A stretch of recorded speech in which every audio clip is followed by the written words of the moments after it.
Sur les réseaux sociaux, elle disait s'appeler Axel Vercoutre, se présentait comme une influenceuse glamour, hype et fortunée. La réalité, c'est qu'Axel n'existe pas. Il s'appelle Julien D. Il est le père de 2 enfants, éducateur spécialisé auprès de handicapés mentaux. C'est sous ce pseudonyme d'Axel qu'il devient le confident de très jeunes filles, qui s'épanchent sur les réseaux auprès de lui, sur leurs problèmes sentimentaux ou de fric. Pour le fric, justement, Axel a une solution. Elle leur avoue se prostituer, occasionnellement, et leur propose de faire pareil. Axel leur propose un super plan.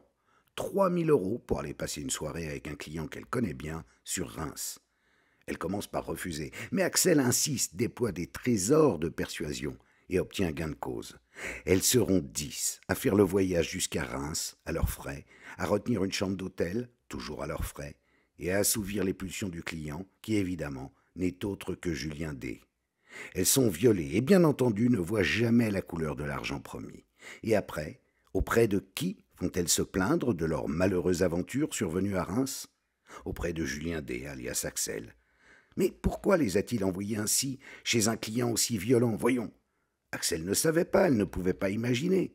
À chaque fois, Axel feint de tomber de sa chaise en apprenant ce qui leur est arrivé. Et à chaque fois, c'est là qu'elle a une idée pour les aider à rembourser les frais du voyage. Les aiguiller vers un ami réalisateur de porno, un mec cool, dont les œuvres ne seront diffusées qu'au Canada sur un site privé. Comme ça, personne ne les verra. Elles n'auront qu'à tourner quelques scènes vite fait et ça leur rapportera 500 €. L'enquête sur les nouvelles esclaves du X français, c'est dans l'envers des affaires numéro 5.